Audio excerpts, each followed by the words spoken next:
In November 1956, the most powerful empire in human history stood at the edge of a canal in Egypt, armed, victorious, and utterly powerless. The British military had just executed a flawless operation.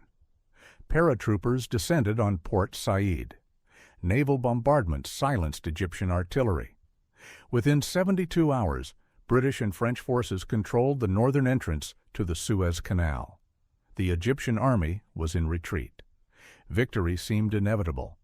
But in London, inside the marble halls of the Treasury, a different kind of battle was being lost. Britain's foreign currency reserves were hemorrhaging. Between October 30th and November 2nd, 1956, the Bank of England watched $45 million evaporate from its vaults. Not from military expenditure, not from combat losses. From something far more devastating, a phone call from Washington. On that phone call, the United States Treasury delivered an ultimatum that would end an empire. Stop your military operation immediately, or we will collapse your currency. We will sell every British pound we hold. We will veto your emergency loan from the International Monetary Fund. We will watch your economy burn.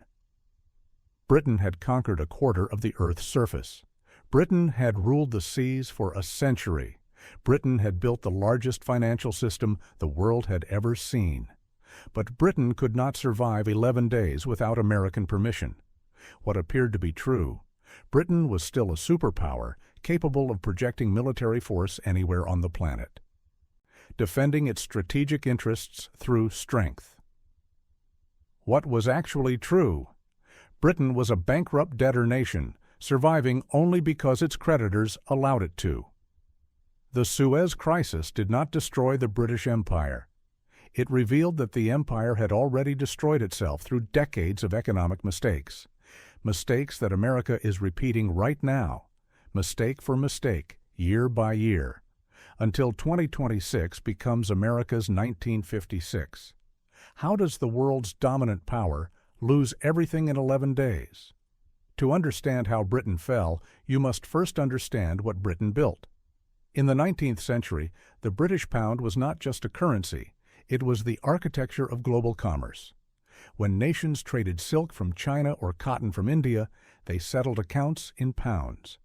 When central banks stored their reserves, they stored pounds. When international contracts were written, they were denominated in pounds. This gave Britain what economists call exorbitant privilege. Britain could print money to fund its military without causing inflation because the world absorbed British currency. Britain could borrow at extraordinarily low interest rates because everyone trusted the pound's stability. Britain could run trade deficits year after year because global demand for pounds exceeded Britain's need to balance its books. Sound familiar? It should. But there was a problem brewing beneath the surface. By the late 1800s, the United States had surpassed Britain as the world's largest economy. American factories outproduced British factories. American innovation outpaced British innovation. American wealth grew faster than British wealth. Yet the pound remained dominant, not because Britain was still the strongest economy, but because of inertia.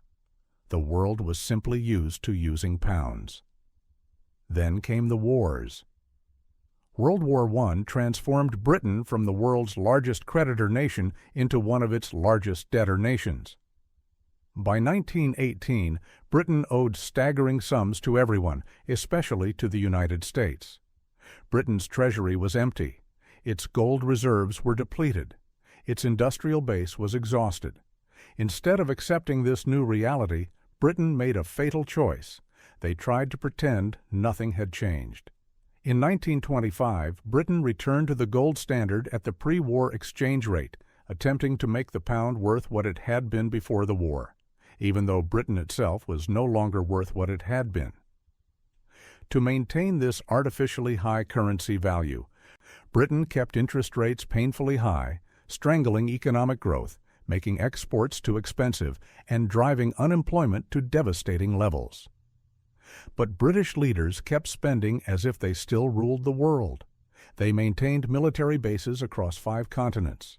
They funded an empire they could no longer afford. They borrowed and borrowed and borrowed. By 1956, all of these accumulated mistakes were about to collide with a single geopolitical crisis and expose the terrible truth that reputation cannot substitute for reality. To understand how the Suez Crisis became Britain's final reckoning, we must examine three escalating rounds of economic desperation.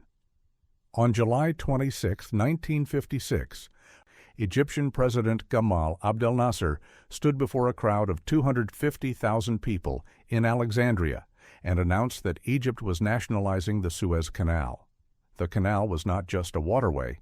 It was the economic lifeline connecting Europe to Asia, carrying two-thirds of the oil that powered Britain's factories, heated British homes, and fueled British vehicles. More than that, the canal was a symbol, proof that Britain still controlled the strategic choke points of global trade. Nasser's nationalization was a direct challenge to that control. For Britain, this moment represented a desperate need wrapped in wounded pride. Prime Minister Anthony Eden saw Nasser as another Hitler, an aggressive dictator who, if not stopped immediately, would embolden anti-Western movements across the Middle East and Africa. But beneath the rhetoric about strategic interests and moral principles, there was a more brutal economic reality. Britain needed the canal, not wanted it, needed it. Britain's economy in 1956 was already teetering.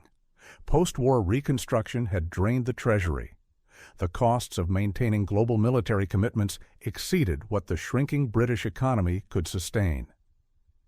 Britain's foreign currency reserves, the buffer that allows a nation to import food, fuel, and raw materials, were dangerously low.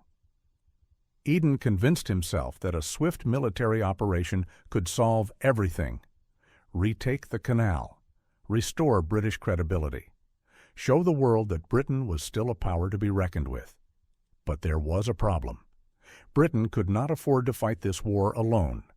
So Eden turned to France, which had its own grievances against Nasser for supporting Algerian independence fighters. Together, Britain and France devised a secret plan. Israel would invade Egypt's Sinai Peninsula, giving Britain and France a pretext to intervene as peacekeepers to separate the combatants and secure the canal. The conspiracy was called Operation Musketeer. On October 29, 1956, Israeli forces stormed across the Sinai. On October 31st, British and French jets began bombing Egyptian airfields. On November 5th, British paratroopers landed at Port Said. Militarily, the operation was succeeding. Egyptian resistance was crumbling. The canal would soon be back under Anglo-French control, but Britain had miscalculated catastrophically. They thought this was a military problem. It was an economic problem, and the United States was about to teach Britain a lesson it would never forget. President Dwight D. Eisenhower was furious. Britain and France had not consulted the United States before launching their invasion.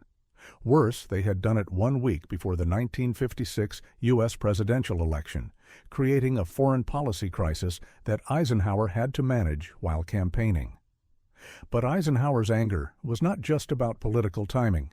He saw the Suez invasion as a catastrophic strategic blunder, old-fashioned European colonialism at precisely the moment when the United States was trying to win the hearts and minds of newly independent nations in Africa and Asia during the Cold War. If Britain and France succeeded in retaking the canal by force, every anti-colonial movement in the world would turn toward the Soviet Union for support. The West would lose the entire developing world, so Eisenhower decided to stop the invasion, not with soldiers, with money. On November 6, 1956, U.S. Treasury Secretary George Humphrey prepared to execute the most devastating economic weapon in America's arsenal. He would sell U.S. holdings of British pounds on the open market, triggering a currency collapse that would make it impossible for Britain to import food and fuel. At the same time, Eisenhower personally blocked Britain's emergency loan application to the International Monetary Fund, a loan Britain desperately needed to stabilize its currency reserves. Britain was bleeding foreign currency at a rate of over £100 million per week. Without IMF support, Britain's reserves would be completely exhausted within days. Prime Minister Eden frantically tried to negotiate. He called Eisenhower directly, pleading for understanding. Eden argued that Britain was defending Western interests, that Nasser was a Soviet puppet, that losing the canal would mean losing the Middle East. Eisenhower's response was ice cold: withdraw from Egypt immediately or face economic annihilation. Britain had a choice, but it was not really a choice at all. Chancellor of the Exchequer Harold Macmillan, the man responsible for Britain's finances, delivered the grim verdict to Eden. Britain's foreign exchange reserves could not sustain the currency devaluation that would follow if the United States dumped its pound holdings. Within weeks, Britain would be unable to import sufficient food and energy supplies to keep the nation functioning. Eden could win the war and lose the country.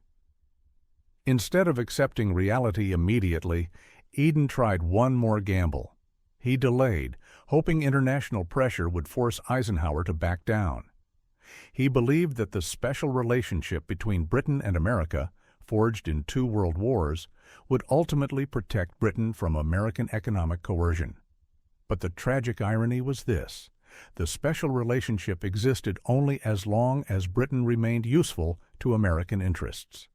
The moment Britain acted against American strategic goals, that relationship meant nothing. On November 7th, Eden surrendered. He announced a ceasefire. British forces would withdraw from Egypt. The canal would remain under Egyptian control. Britain's humiliation was complete. It had taken 11 days for the United States to force the British Empire to its knees, not with bombs, but with financial pressure. The immediate aftermath of the Suez Crisis was brutal. Britain's currency reserves continued to hemorrhage. Petrol rationing was introduced in December 1956 and lasted until May 1957 as oil shortages crippled the economy. The pound's value fell sharply, making imports more expensive and deepening Britain's economic crisis. Anthony Eden, broken by the disaster, resigned in January 1957, less than 2 years after becoming Prime Minister. His political career was destroyed. His legacy was defined by failure. But the real consequences extended far beyond one man's career. The Suez Crisis revealed to the entire world that Britain was no longer a superpower. Britain could not project military force without American approval. Britain could not defend its economic interests if America opposed them. Britain's empire was a facade held together only by the goodwill of its creditors. Within 5 years, Britain began the rapid dismantling of its colonial empire. Kenya, Uganda, Tanzania, Nigeria, one by one, Britain's colonies gained independence, not because Britain suddenly became generous, but because Britain could no longer afford to maintain control. The British pound, which had been the world's reserve currency for over a century, was replaced by the U.S. dollar. By 1971, the pound had lost so much value that Britain was forced to abandon fixed exchange rates entirely. What had appeared to be a temporary crisis in 1956 was actually the final act of a long economic collapse that had been building for decades. Britain's leaders had made 3 catastrophic mistakes. First, they refused to adjust their global ambitions to match their diminished economic capacity. They continued to maintain military bases, colonial administrations, and imperial commitments that their economy could no longer support. Second, they relied on currency inertia, the world's continued use of the pound, to mask their economic decline. As long as other nations held pounds in reserve, Britain could borrow cheaply and spend beyond its means. Third, they believed that their historical role as a great power entitled them to continued greatness. They thought reputation could substitute for reality, that past glory would guarantee future dominance. All three assumptions proved catastrophically wrong. And that's when everything changed. The United States today is following the exact same playbook. America's national debt has reached $38 trillion, 125% of GDP. The Congressional Budget Office projects that by 2034, the debt-to-GDP ratio will exceed 156%. Interest payments on this debt reached $579 billion in April 2025 alone, consuming 18.4% of all government revenue. America is borrowing $7 billion every single day just to keep the government running. Meanwhile, the United States maintains over 750 military bases in more than 80 countries, spending more on defense than the next 9 nations combined.